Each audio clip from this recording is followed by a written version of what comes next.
Hello, everyone, and welcome to Blood on the Grand Strand Season 2 Epilogues. Every epilogue this season will be titled as a question. This is Epilogue 1, Do You Know My Heart? Let's meet our players, starting with Chris. Hello, I'm Chris, the Primogen, and I am playing Anthony Tulip, a Tsimitsi. Thank you. And our guest this evening, Joe. Greetings, kindred and family. I'm Joe, better known as DJ Torador, Nullifinger on Twitter, and I'm playing Marcus, the faith-based hunter. Ooh, look at that me. It's been 3 nights since the meeting between the Camarilla and the Anarchs, and 2 nights since the destruction of both the Sabat Domain Club Karma and the Prince's Haven Magi Quest. Most of the Anarchs were asked to vacate the Grand Strand temporarily to the safety of Tabor City across the border until their numbers could be recouped and a plan of action could be established against Kananti and his Cathari. But not every kindred has abandoned Myrtle Beach.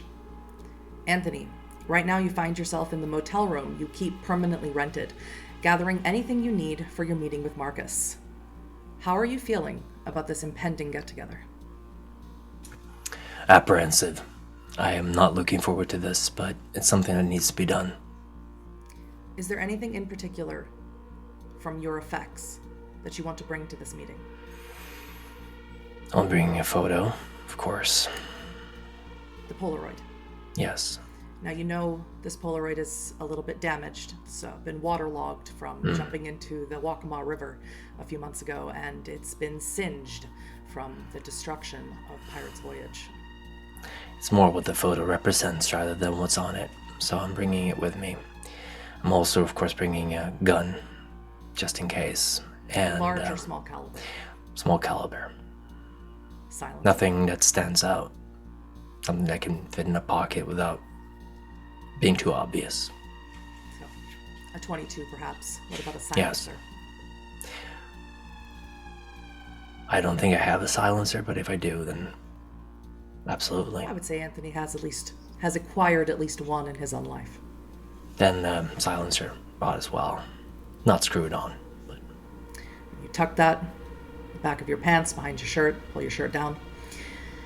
Anything else?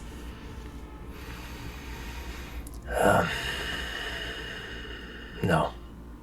Nothing else. No personal effects, no ID. Actually, I'm bringing one personal effect. I'm bringing my old ID. The one that From says Robin before. on it. Yes. All right. I grab it on the way out. Well, when I'm moving to leave. So it's where it's been as long as you've had this motel room, and it's collected quite a bit of dust as you do not allow anyone to come in and clean it, and you pay extra for that. And as you go to open the door, close it, you grab it, maybe absent-mindedly, maybe trying not to look too closely at it, just doing it out of Yes. instinct. And you tuck it in your back pocket. And as you close the door to your motel, do you lock it? Is that a common thing that Anthony would do? Or does he encourage intruders? I don't lock it. All right. At this point, I'm inviting confrontations. If someone breaks in, I'll find them and beat them up. I need to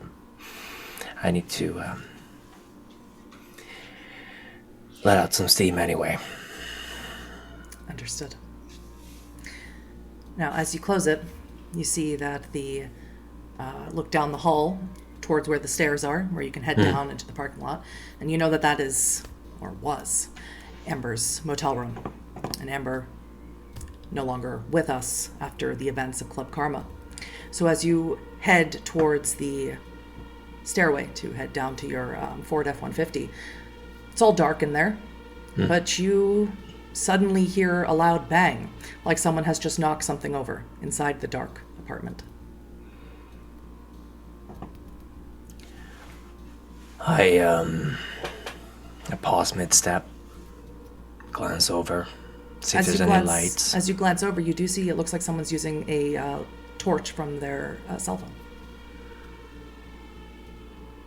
All right, I will approach, preferably from an angle that will be difficult to spot from inside. I don't really put my hand on my gun. I have better, faster ways to deal with people if I have to. But, I'll try to get a look inside. Is there a window here that I can look in through? Yes. I will But do it's very so. dark, and you don't really have anything that allows you to pierce darkness. Has there been anyone, police or anyone else, inspecting or investigating Amber's disappearance up until now? No. Alright. Well, But might be that wouldn't really raise any red flags for you. No. Unfortunately, women in her profession go missing all the time. Of course. Might be a John looking for some of his forgotten stuff. And then you hear a very familiar voice go, "Ow, shit, God, dang it!" Who? And it's Amber.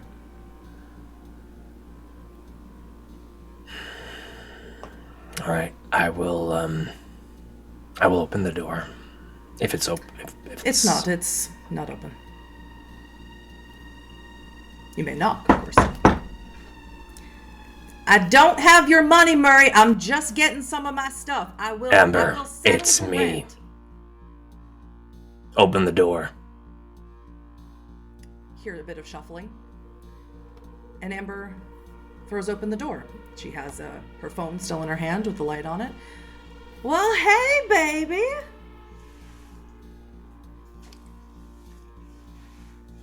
What's the matter, darling? You look like you've seen a ghost. Were you, how's the, did you get to a hospital? A hospital for what? I've been to the clinic. I'm clean.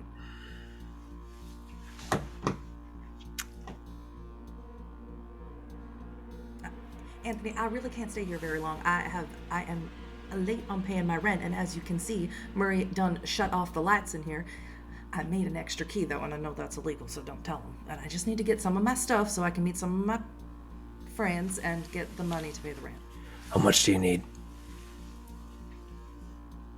More than $600. I don't suppose I would have more than $600 on me. I would say you certainly have access to it. Maybe not now, but you have an abundance of money. Meet me here tomorrow night if you have time for that, and I'll give you the money. Thanks. You know, I would go back to Club Karma. I was meeting a lot of nice people there, but I heard that it exploded. I read in the paper that all of these explosions have been gas leaks. Did you read that? Yeah, I read something about that. You know, Amber, maybe you should see this as a sign that hanging out in clubs might not be the best for you. Yeah, I was thinking that, and that's why I wasn't there the last few nights. You remember Frankie, the bartender? Yeah, I know him. Man, I mean, I was saddling up real nice to him. He never gave me no money for nothing, you know. I tried. You know I tried. Yeah. I try with you, too. But he was asking me for all sorts of weird things, like pieces of my fingernails and my hair, and said he was making a special cocktail for you. And that just was weirding me out too much, so I had to, I just had to find somewhere else to park my gorgeous ass. Glad to hear you didn't get caught up in all that. But I'm sure you're okay. I mean, you look like you Yeah. weren't expecting to see me or Look, something. you can stay in my place for now. I left the door Really? unlocked. Yeah, just lay low. I'll get you what you need. You wouldn't have a flashlight in there, would you? I really need my I really need something to calm me down. There's one in the trunk of my car. If you come with me, I'll get it to you.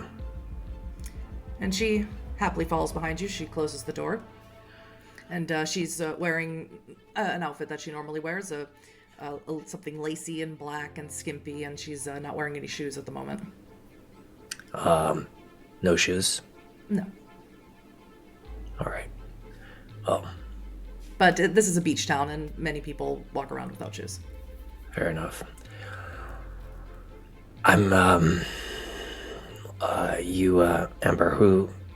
It's just your landlord, right? No one else. Oh, the guy who owns the motel. You know Murray. Oh yeah. Of course.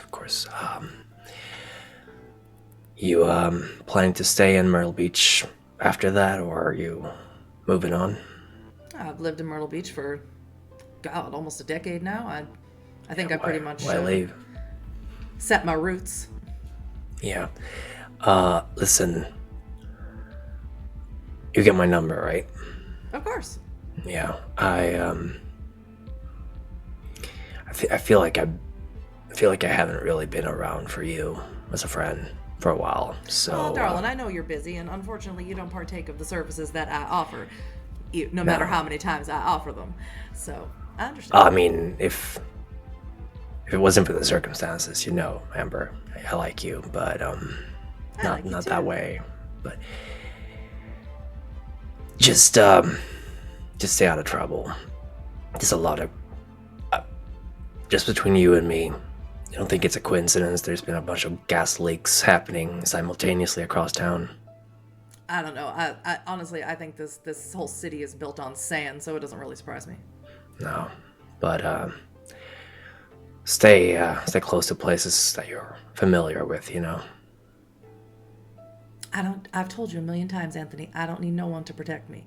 Actually, I think you should watch out for Frankie, because that look in his eye, I've seen that look when I'm with my girls, and it's not good. Whoever he is and whoever he is to you, I would recommend that you steer clear of his scrawny ass. He's on my list. I'll keep an eye out for him.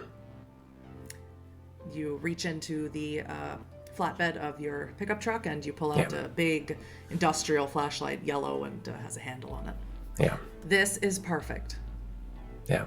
Grab some extra batteries and keep it. It's yours. She plants a kiss right directly on your lips. You're the best. Just looking out for a good friend. You don't have food, do you? Might have a couple of beers in the fridge. Well, I know how to rig the snack machine. You gotta show me that one sometime. Okay. And she zooms back up the stairs and heads back into her darkened apartment. All right. That's not unnerving at all. I think to myself as I get in the car and steel myself for what's coming next. Anthony, as you get into the car, intelligence and occult, please. Of course. Yeah, 2 successes. I should assume my hunger is at 1, right? Although I did drain someone. You should assume that your hunger is at 1. Yeah. Because it is. Yes. And you should also remove those stains that you received that night in Club Karma, now that you have learned.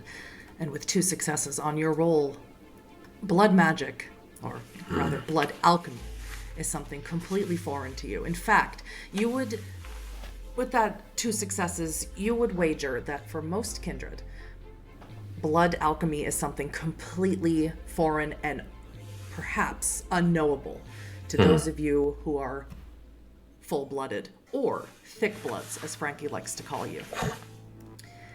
What Frankie has been able to do, things that you witnessed in the club, for example, you witnessed Victoria having been burned with a handprint.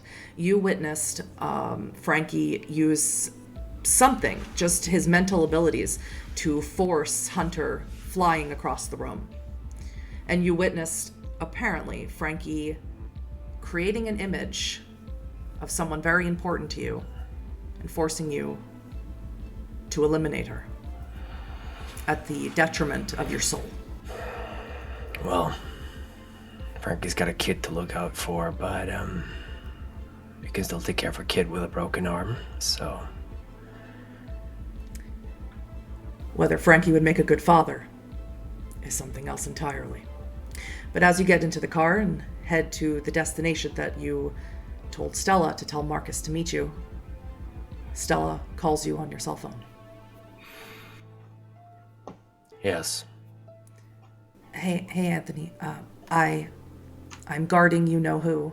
Sorry, I'm still getting used to using phones because we're not supposed to use them in the Ivory Tower.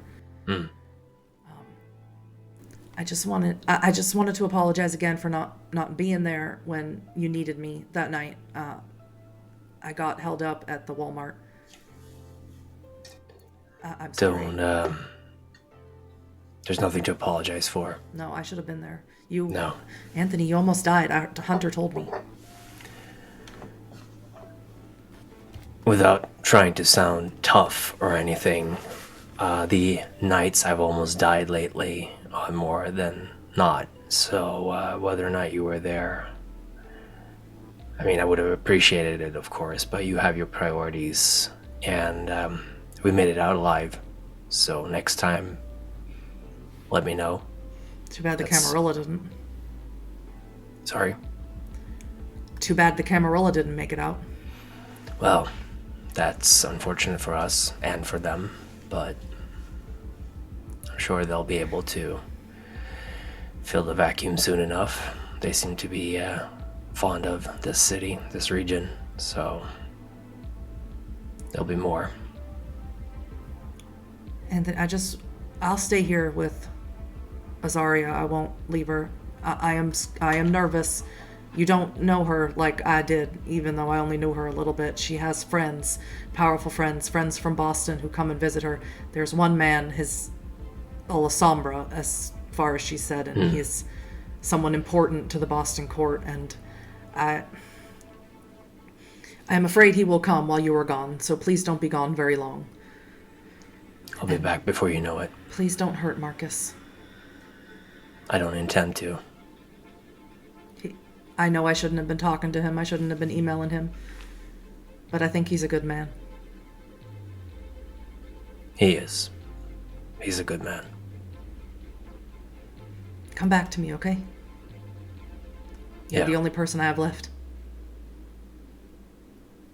Yeah. Sure. And Stella hangs up.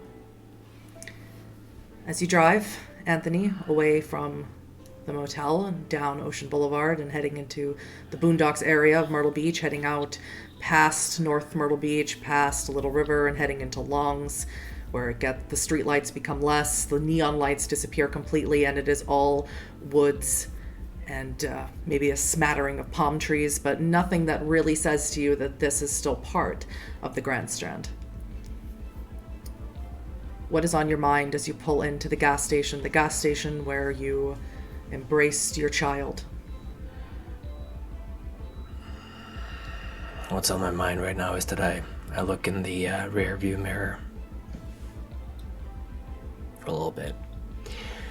Make sure that the vicissitude changes are still making it impossible for me to look the way I used to look. Let's find out how well you did this morning. Roll me a rouse check, protean, and resolve. Right. That is another hunger, I believe. I can't really see with a So you're light. 2 hunger Yes. And sorry, then it was protean. and resolve. Your resolve. Your beast grumbles and growls. So, we gonna eat a hunter? Is that what we're doing? We're doing nothing of that sort. That is, I can't really see. That's a lot of successes. I think. No, that's just 3 of them. 3 successes. It's decent. Actually, I will use a point of willpower. I would. If I can. And reroll. I really need to see. That is, we'll be able to reroll 3 of them. No problem. So.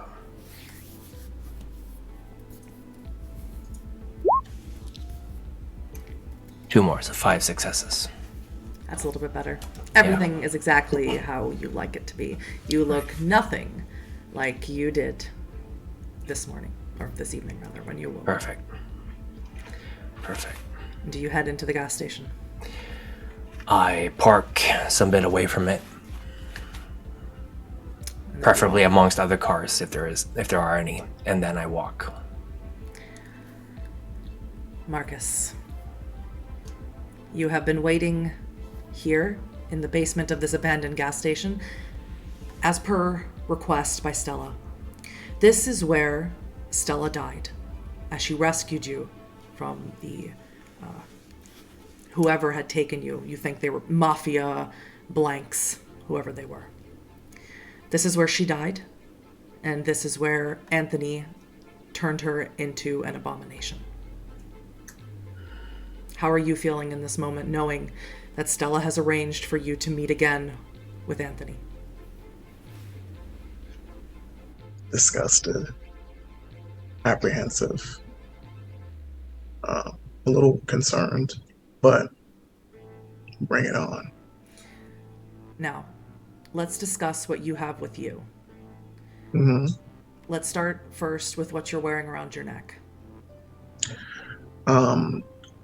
Marcus is wearing he has a necklace that he keeps hidden. But he doesn't wear, but he's also wearing a crucifix that he got from a blank because he thought it was interesting.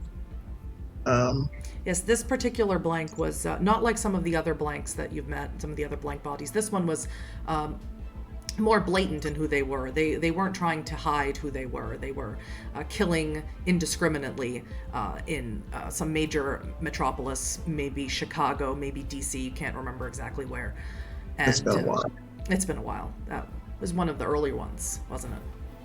One of the first few ones. Yeah. Is there any That first any weapons that Marcus has with him? Yeah, the Glock 19, Puka Red, and some bags of stuff of cool things. Quite a few cool things. And A couple of bug out bags just in case this goes sideways. If there's anything that a hunter could call that, it would be a hunter's bug out bag. Yeah. Hopefully you won't have to use them because you do know that the things in there are precious resources. Very precious. And of course, you have your greatest weapon, which is something that you bring with you everywhere. Yeah. Your Polaroid and what's inside of you. Yeah. Anthony, you are now at the door, and you know a swing of that door open. You can almost hear Marcus in there, walking back and forth. You hear subtle breathing, everything that indicates the man that you once loved is inside. Right. I knock on the door.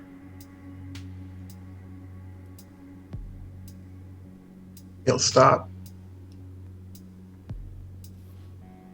Who is it? Anthony, Julep. Open it.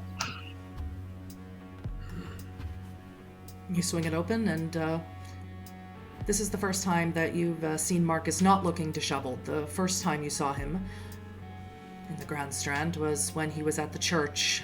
He looked tired and overwhelmed and without sleep, and then the second time you saw him, he was injured and bloodied and with torn, dirty clothing. But now Marcus looks very well put together. What is Marcus wearing? Is he wearing something utilitarian? Is he wearing a sharp suit? What is he wearing tonight? Marcus is wearing he's comfortable, but it's like hunter ready. So that makes sense. Something casual, but maybe cargo pants and a heat gear shirt. Yes. Something that looks casual on the outside, but is clearly meant for military personnel. Mm-hmm. All right. And he has his, I guess he would have had a haircut at some point because it was long, so he's cut it, and he's just wearing a beret on it just to blend in with the locals, so to speak. Mm-hmm. But everything about him to you, Anthony, screams that he's ready to go at the exact moment something goes wrong.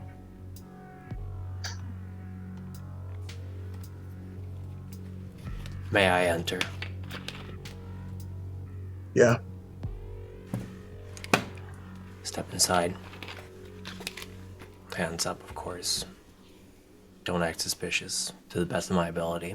Although I'm going to assume that Marcus will consider me suspicious merely on who I am. When he walks in, I'll take like 5 steps backwards from where he is and get closer to like the desk, but like without ever leaving his vision. So, that's far enough. That's fine with me. What do you want? Well, what I want, Marcus, is a trade.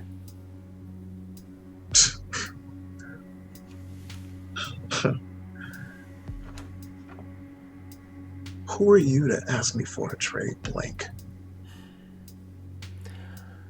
I am a person who can help you get back to the people who killed your boyfriend. You watch your mouth. You don't know me.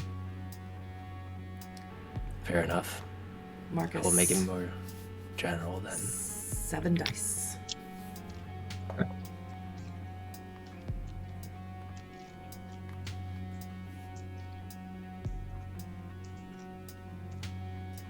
Yes.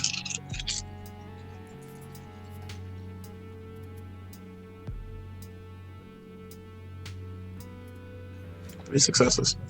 3.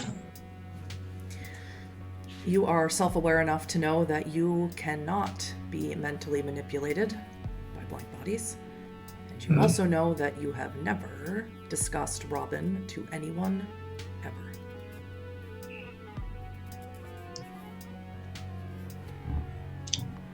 Fair enough. I will help you get back to Oh, a rather large... wait.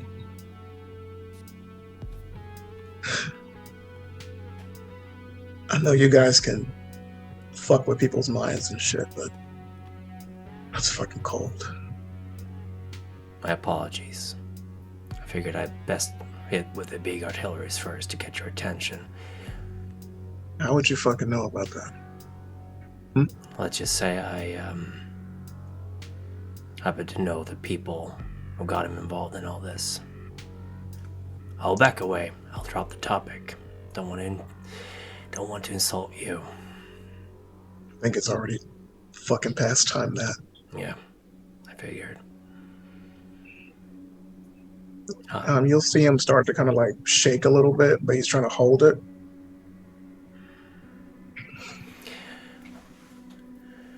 How much does your organization know about us in terms of organization, in terms of groups? Does the name Sabat ring any bell to you? Does it, storyteller? 7 dice. Okay.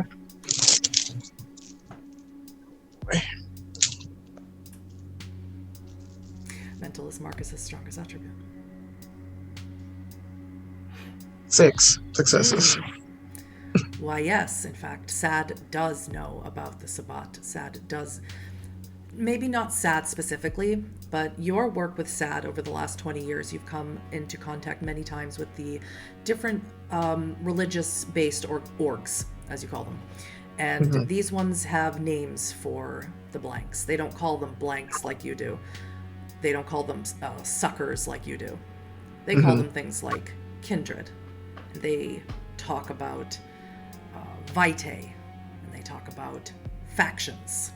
And one of these factions that they talk about is the Sabat. The particulars of it maybe are lost on you, but you'd think maybe one of the priests did tell you once that your necklace is from a Sabat.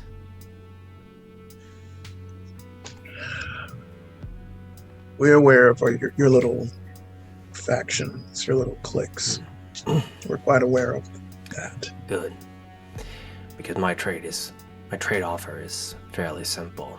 I will tell you enough information about the Sabat and their organization to not only, if you're interested in that, raise you up in the ranks of your organization, but also quite possibly deliver a very, very dangerous blow to this Sabat.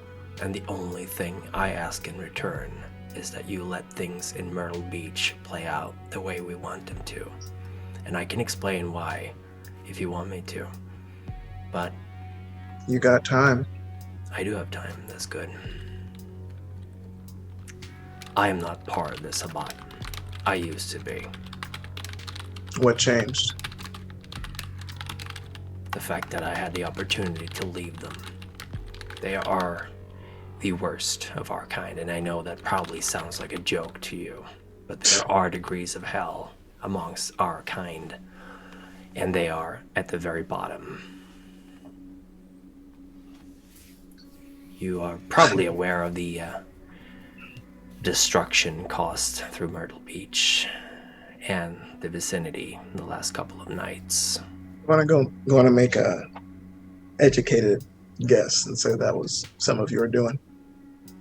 I was actually completely uninvolved in the destruction of these buildings, and they were quite inconvenient for me and my associates. They were caused by the very same faction that, well, the ones I mentioned before. They also go by the name of Sword of Cain, the Black Hand. They are essentially an army. Army of you dead fucks. Yes. You must understand that me offering you this information, already what I've told you, is extremely dangerous for me. If anyone, either on my side or theirs, find out that I share this with you, I will not be here anymore. I will be left out in the sun as dust, and I'm going to assume that that doesn't really matter to you, which it shouldn't. We're all monsters. But I can give you much more information, but I need your promise that you will leave Myrtle Beach alone. You specifically, preferably, but even more, your organization.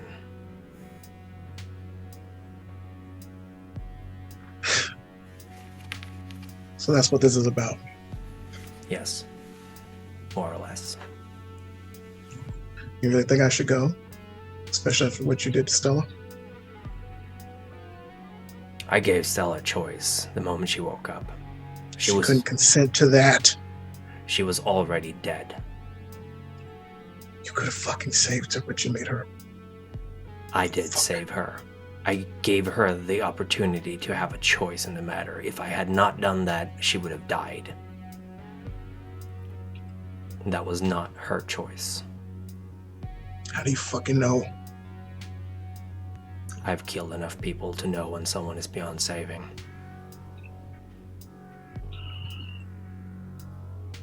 That was...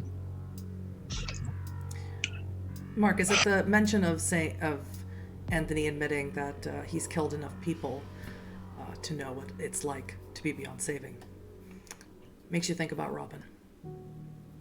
Where did Robin go? Who killed him? Who left him somewhere to die? Was it him? Was it one of these? It's obviously one of these fucks. But every word coming out of his mouth that talks about killing innocent people, like the love of your life, is only going to make you angrier. You'll... I don't know, but you could feel, like, rage coming off of him, like, palpable. You see his breathing even changes. He kind of... About how many have you killed, Anthony? How many lives have y'all fucking destroyed? How many more is it going to fucking take? I don't know how many I've killed. Not anymore. You kept count?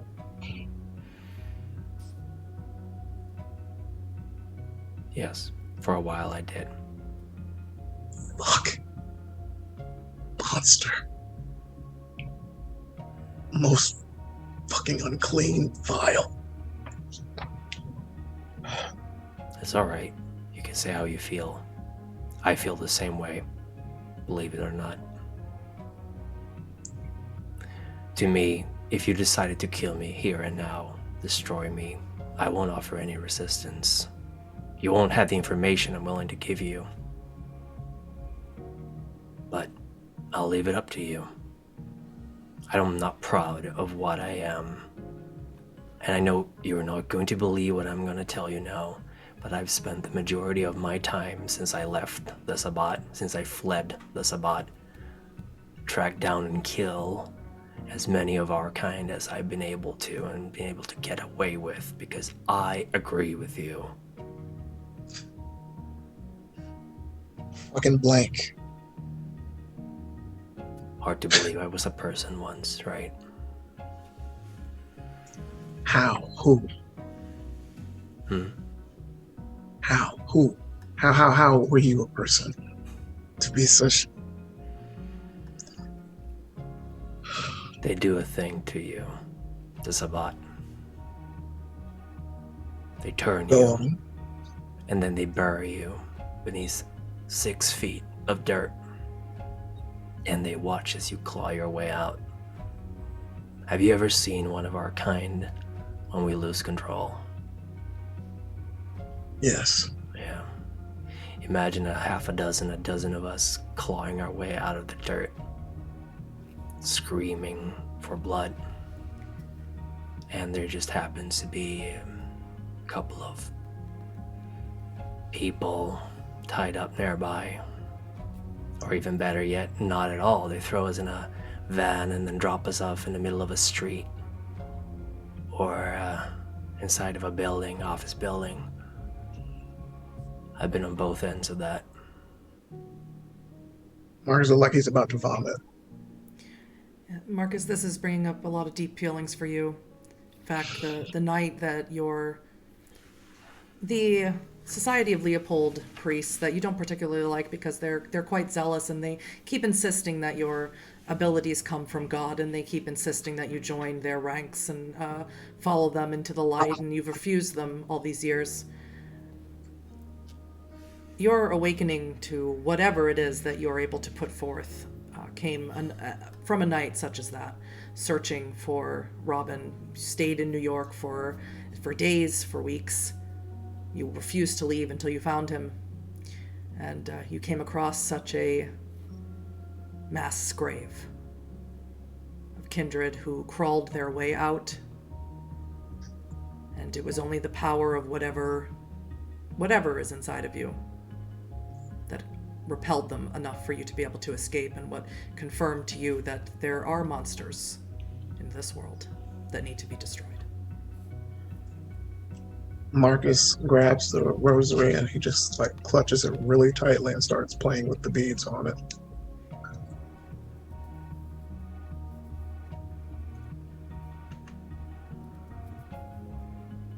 You know who I am.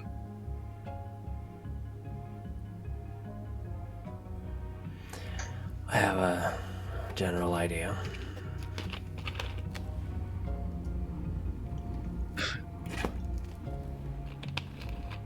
Nobody knows who I am, who I've been with, who I was in love with.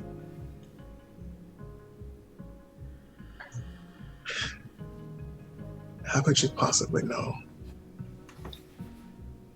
that I had a boyfriend?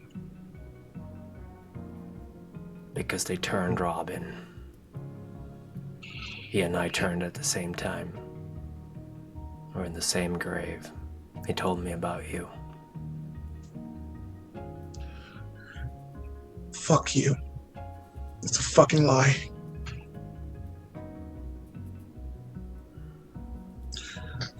I looked everywhere for Robin.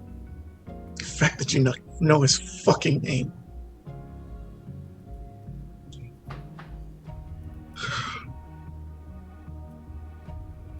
Does he know I looked for him?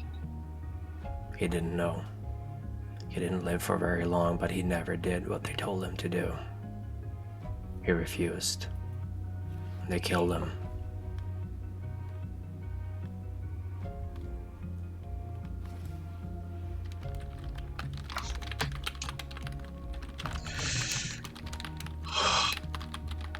That's why I joined.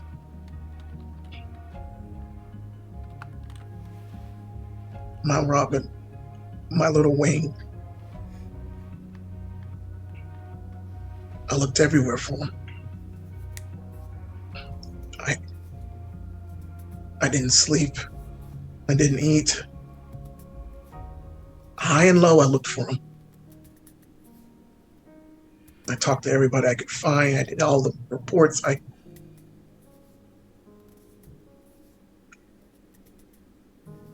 know what it's like to have your heart broken and shattered into pieces. And the society told me that this is the best way to ease that pain. Robin. Robin meant the fucking world to me. I would fucking die for Robin. He fucking knew that. And you gonna sit your sorry ass here and tell me that he didn't fucking fight? He just lied there like a dog and just let them kill him. How? Robin's too much of a badass to do that.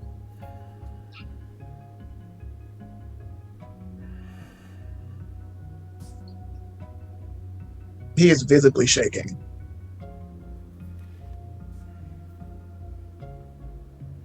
How do you know this information? Where is he? Where are his fucking remains? I don't fucking care. Robin never made it out of New York.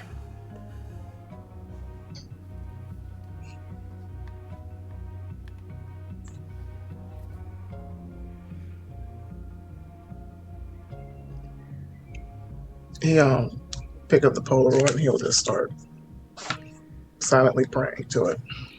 Now, Marcus, you have used this Polaroid many times to cause vampires to flee from you, but the Society of Leopold has taught you other ways to use it. Your inner core, your inner faith. What in particular do you want to do? You can, of course, repel him, make him flee if you want. You can force him to not necessarily be truthful with you, but you can force him to bask in your light. And you have interrogated kindred before who were desperate to cleanse their soul of their particular nature. It never worked, but it did make them very vulnerable, emotionally speaking anyway. I don't want to repel him. I just want him to like fall to his knees and just like talk. That's 9 dice. Okay. Anthony, for you, that's a willpower check. All right.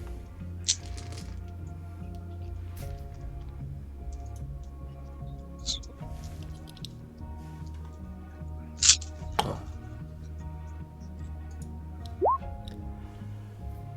That's 1.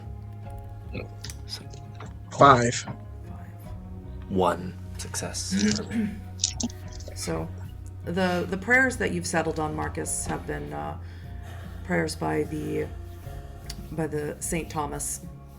It's a patron saint of lost love. Saint Thomas. Yeah. And as you pray and as you whisper, of course, Anthony, you're expecting to feel the terror that you felt more than once from Marcus's Polaroid. And perhaps if you even wanted to reach out and say something before he keeps praying, you can have this very quick chance with 1 success. No.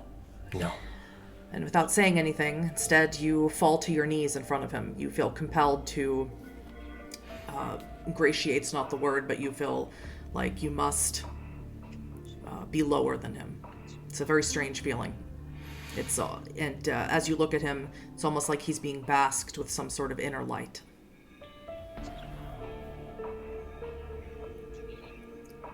If you have to kill me, then do it. I accept it. I deserve it. I want fucking answers. I want Robin. Now. Answer me. What did he say? What was his last words? Anything.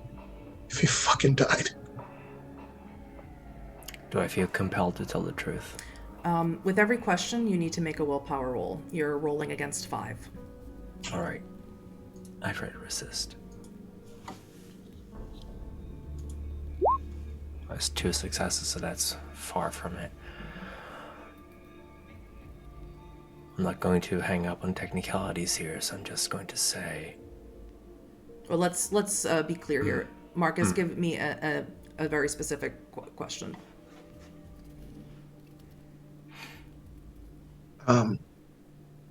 Oops, sorry, my brain just cut off for a second. It's all right.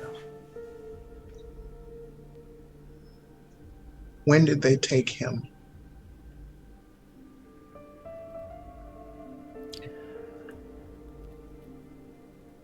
When? July 9th.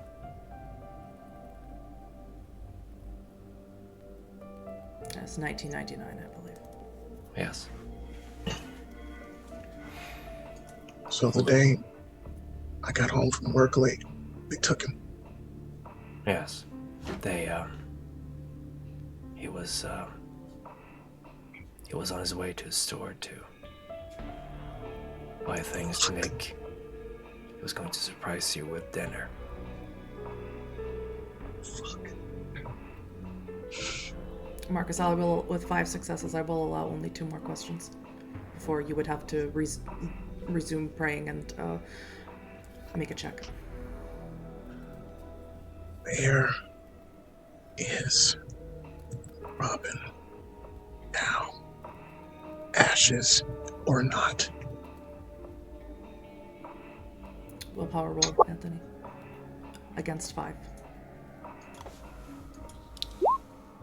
No, 3 is nowhere near. There's visible struggling for quite a while. Tell me, you fucking monster. Here.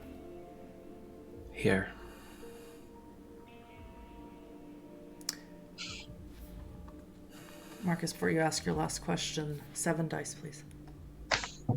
The eyes are the same. So,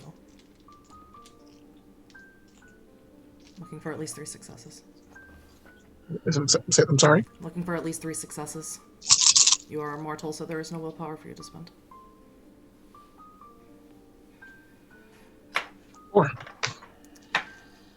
It's an insight. With 4 successes, you notice now when he says here, there's almost as if saying here in front of you. And as you look closer, you recognize those eyes. They're in the Polaroid that you're holding right now. The face is not Robin's face. I'm sorry, Marcus. I'm not Robin anymore.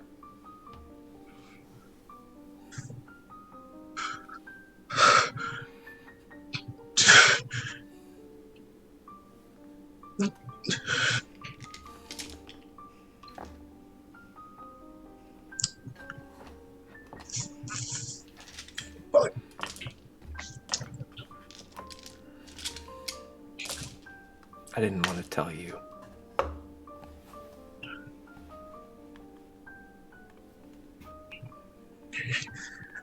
There's no fucking way. There's no way.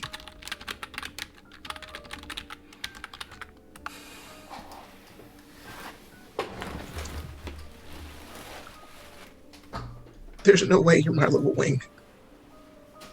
Not anymore. Not anymore. I don't fucking believe it. I'm so I don't. sorry.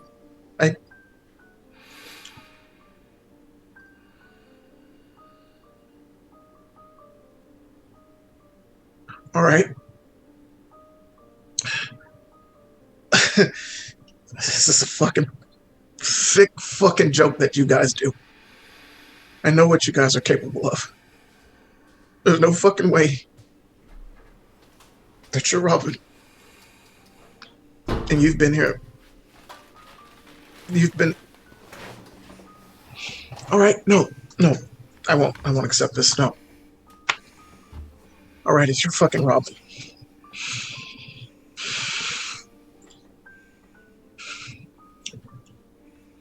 I would pick you up from work. And we stopped by Marley's jewelry shop. Because we took a different route. And you would always go to that window and look. And there was a ring in the store. It's a pretty one. Yeah. Pretty gold ring. Or white gold ring. And it had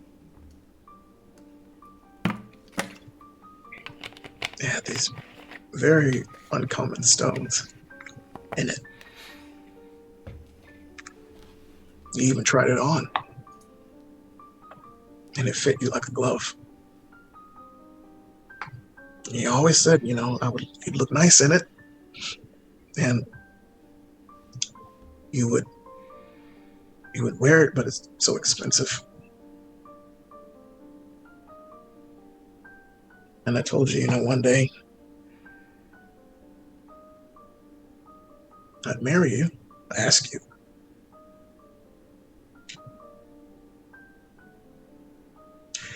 If you're really fucking Robin.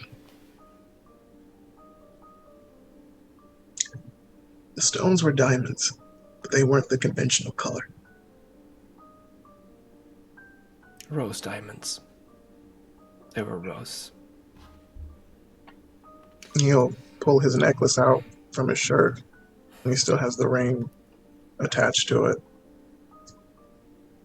That final question, Anthony, you may rise. The compulsion to be on them is over. On your knees.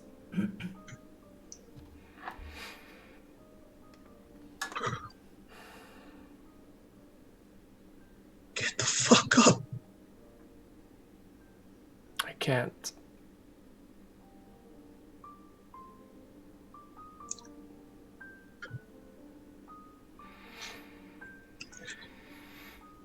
Robin, I looked for you. I looked for you. I mourned you. You gave me my life back. And then they took you away. I cried for a week straight.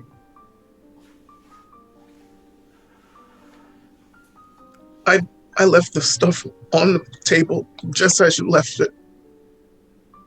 Your shoes are still in the same spot, clothes, everything. I mourned you, Robin. I prayed. I did everything. And I was like, what did I do wrong? You never did anything. Did I fuck up? Did I mess up? Did I say the wrong thing? I asked, I begged, I was like, what can I do? Robin, Little Wayne, there is, see him grab the rosary really tight. Just, my heart beat for you. And it felt like I died when you died. And now you're telling me that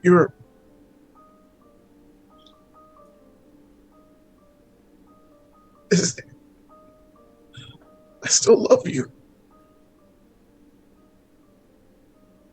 I took on this fucking cape to avenge you.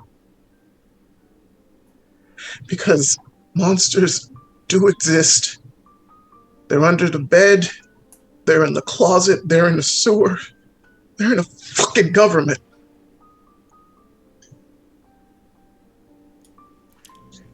And you, I meant that. I would die for you. Why do you think I told you he's dead? Why do you think I told you to stop? Because you're sitting right here. Your eyes. Marcus will take some steps to Robin and kind of like put his hand hesitantly on the side of his face and kind of like,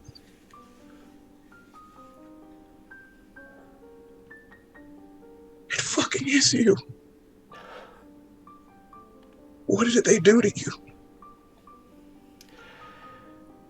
Why do you look like this? I have to. Where's that beautiful face that I used to wake up to every morning. It's... Robin, please tell me, what did I do? What You didn't do anything. did I lead you away to them? Did they follow me and you I around wasn't to even try? supposed to survive that night. They just threw me at them.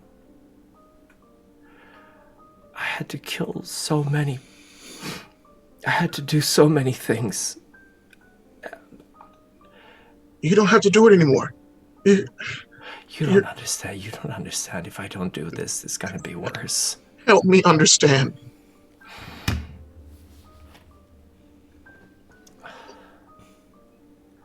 Robin, and he holds up the Polaroid. I prayed for you. I take out my Polaroid as well.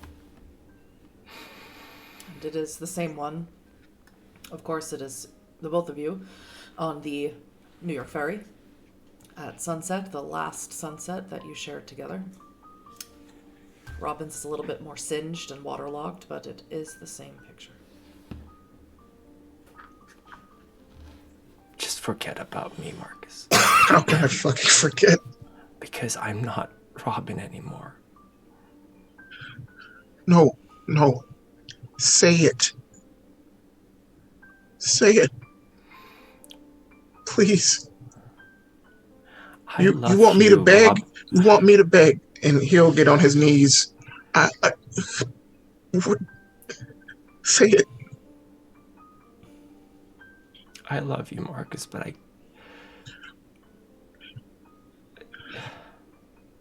have done so many things. So many horrible things. I've had to do them. I'm not Robin anymore. Marcus is crying. Crying as well.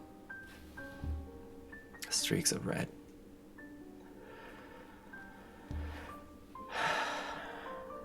I don't want you to get hurt, Marcus. I don't want you to do these things. I have been hurt. I know. I've been shot.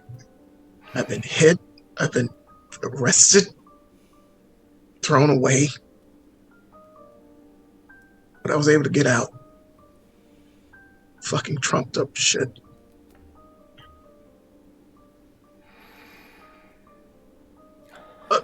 Robin, I wanted to fucking marry you.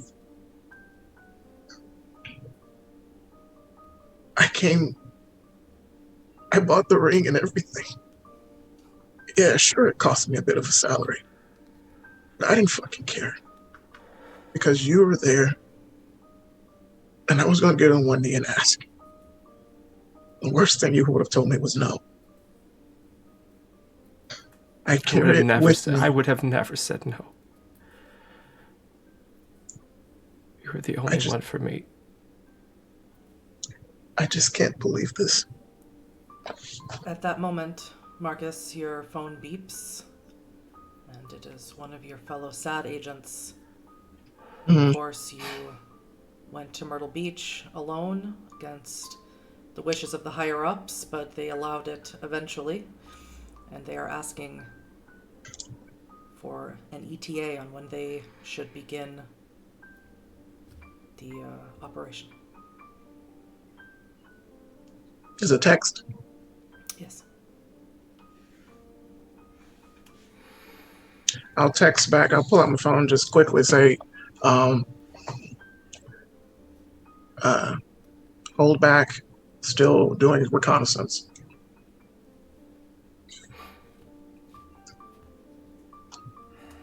Robin.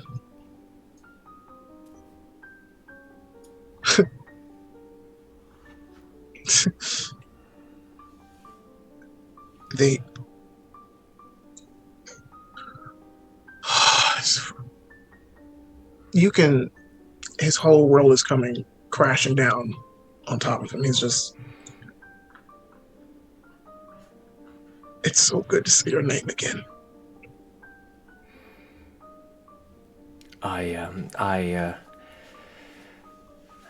let the changes I've done to my face melt back to how I'm supposed to look. Oh my God. I had to. This is. I'm. Listen, I.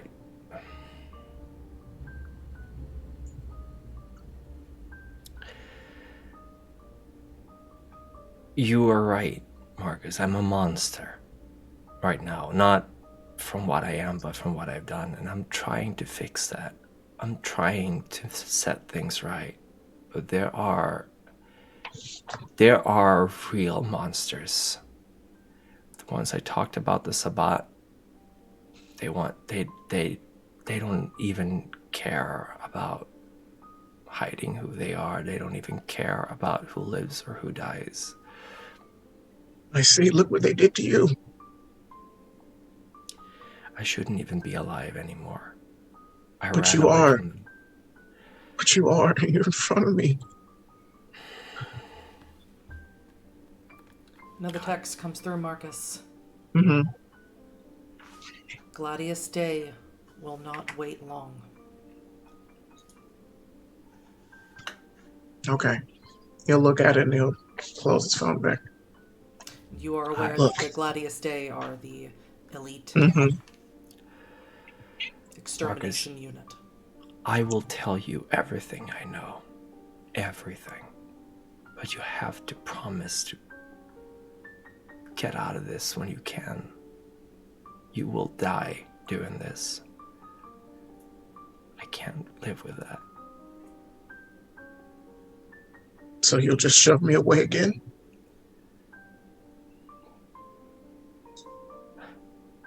Robin, look.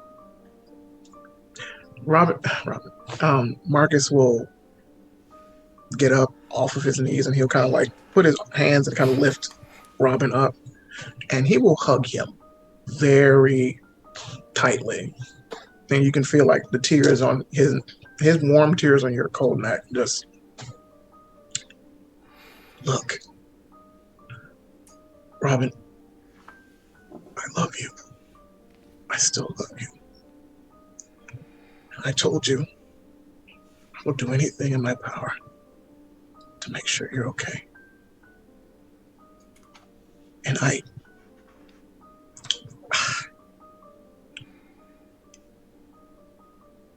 he'll look at you straight up, and that still stands, even now.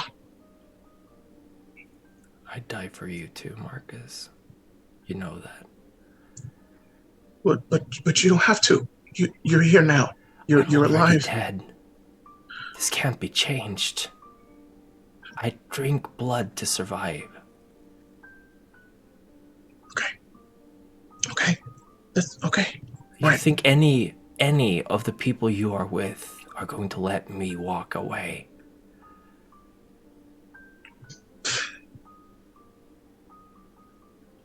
You were willing to kill me before you knew who I was. And that's right. That's how it should be. Because they took you from me. I laid down my life to go after the people who hurt you. And I wanted them in my clutches so I could rip them apart for what they did to you. And you're standing in front of me. Look, like I said, I still love you. But I love you too. My agency is coming. The worst kind. I'm talking mass extermination. They are very powerful.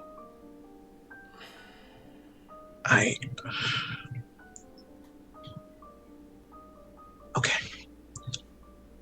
He'll point to behind him in that corner. I'll give you my shit. I got stuff in there that you can use. Little Wing, I want you to be safe. And I want you to take care of yourself. And I'll do what I can to keep them from coming after you. I love you, Robin. I love you so much.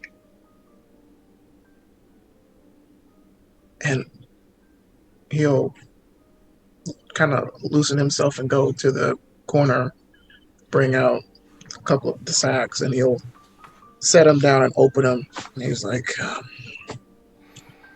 pull out a grenade. This makes sunlight. This, I forget what this one is. He'll shake it, it's kind of like liquidy in it. This is some good shit too. Here's this crossbow thing. It can break sternums. Well, you're going to get into some serious trouble if you give this stuff to me. Won't they know? Shh. He'll kiss him on the lips. I will protect you. I will do anything in my power to protect you. Do you understand? Robin, even... I can't believe I'm saying this. Robin, if it ever gets, you need to... No. You need to eat. No. You can bite. No, I don't even do it from people. Look, I'm just saying, if it ever you need, like, to eat, you could feed off of me. Marcus, please, don't do this. Robin, I'm begging you. I'm telling you, if you ever need to eat, you can feed from me. It's the least I can do. You don't eat anymore like you used to. Can't make my frittata for you anymore. I really miss the frittata. Yeah. But God. You can feed from me. Don't say that. He'll take his hands and put it on your face. I'm saying it. And he'll take your hand and put it on his heart. Still here. Still beats. I'll do what I can. But you need to be careful. You need to be safe. Yeah. And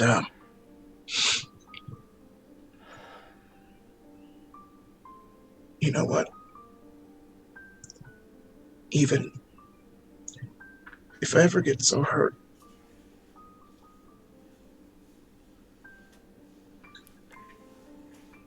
and it's down to the wire, and I'm dying.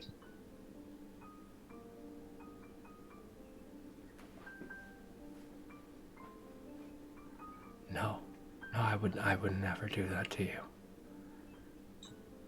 It's Robin. If it ever gets down to the wire, and it's not looking good, make me like you. You have no idea what you're asking. That won't happen. You're never going to get in that situation, Marcus. I promise. If it ever happens,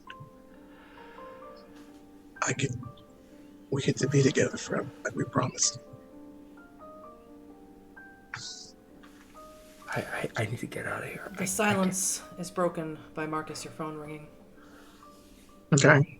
He'll answer it, and he'll look at Robin. Shh. Put it on speaker. Agent Lavoie, the reconnaissance Sir. is taking far too long. Yes. I need you back at base. Full report. Now. Yes.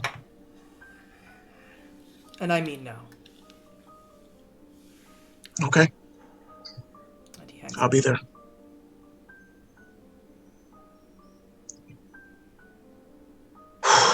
You know, Marcus, you have a plane waiting for you at the Myrtle Beach Airport on the private landing strip.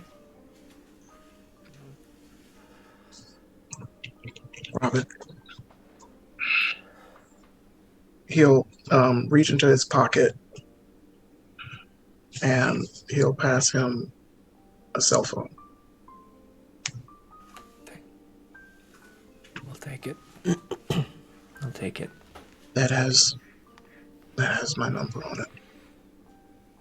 If you ever need me, it's untraceable. It's untapped. Call me. You heard what they said. Please stay safe, Marcus. Don't. If you have any chance to get out of this, just get out of it. Robin. I love you. I love you, baby. I love you too, Marcus.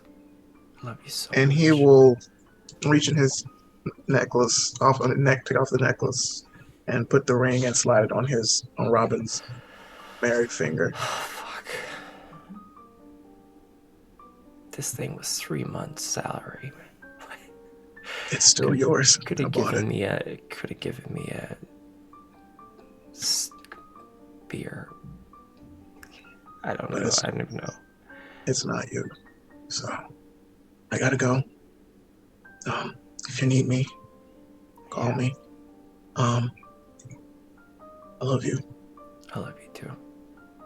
And he'll give him another hug and a kiss. I meant what I said. I will do anything I can to protect you. I will tell you. I will tell you as much as you need, if you need me to, but not over phone. Well, I can send you a place where you can meet me. No one will find me or find you. Sure. Sounds good. Also, before you leave, he'll give you a punch in the chest. Also, fuck you for doing this to me. Yeah. I gotta go. It's really nice meeting you again like this. We never stopped meeting. I never left, and neither did you. My heart's still here, baby. I'm so glad to at least get this part to be able to be closed. This chapter's done. But take care of yourself and Stella. I will. I promise. Keep your fucking friends in check. I will. I gotta do some smooth talking. I will. All right. Marcus, you race out of the gas station and jump in your own car that, of course, you hid behind some underbrush. Take off. Anthony, before you leave, you have a bag of goodies to look at. Do you expect them? No, I'll leave. As soon as I change my face back, I will leave. Rolling fast. Well, get hungrier, of course. Of course. Although one of the last things going through my mind is how angry I am that the one thing that was dominating my thoughts when we were hugging was how loud his heartbeat was. Luckily for you, the beast was a lot calmer than it normally is, since you tend to be a very hungry boy. Yeah, I do. How many successes is that? That is only 2, although that makes sense in this situation. It does. So. Your face looks remarkably similar to Robin's. Yeah. That is a note I will have to make for the future. Yeah. But as you go and grab these bags, which I assume you're going to take them with you, because you have a meeting later tonight in Tabor City with the other Anarchs, you see a file folder sort of stuck to one side of the bag. Would you like to open it up, take a look at it? I'll give it a look over. It's a government file. You don't recognize the initials on it say SAD. You're not entirely sure what they stand for, and you think it's quite humorous that a government agency would call themselves SAD. Seems appropriate. Yeah, definitely. But what it seems to be is a list of what is inside of these bags, and it seems to be something that Marcus took for documentation purposes of what he actually took out of the, let's call it the armory, because that's what the paper calls it. And what you can see on there is a compound crossbow, which of course you were already shown that, and something else called sunrise grenades. Again, Marcus showed you that, and that does what you imagine that it does. But there's a different type of grenade in there. It's a little bit smaller. And it's called the basal ganglia grenades. And in the description, it says, nerve agent, stops shapeshifting in blanks and other creatures. And finally, there are these long canisters. They almost look like what you've seen the humans, or at least Amber, put into that soda stream machine that she loves so much. Looks like something pressurized. And all it says, with no description, is Velum Santuari. Okay. No description. That's no description. Great. I'm gonna leave that one at the bottom of the bag and maybe Google it. Those later. ones are not loose in the bag. They are in their own container that is sealed. Right. Whatever these things are highly pressurized, and you imagine the most dangerous of the bunch. Probably. But I'm already getting ideas of a certain Baron with that other shape-shifting grenades. Perhaps. Of course, it would also stop your abilities, you imagine. That's fine. But I'm kind of shook at the moment, so I'll not throw the bag in the back of my car, but I wouldn't. Very gently place it under the floor of the trunk. Storyteller's recommendation, if they may be so bold: don't let this bag out of your sight. No. Ever. I won't. For many reasons. Do you wear the ring as you drive into the night, heading north, across the border to North Carolina? What I do is that I put the ring inside my heart. Noted. And so a hunter fell in love with a vampire. And that is where we will end Epilogue 1, Do You Know My Heart, for this evening.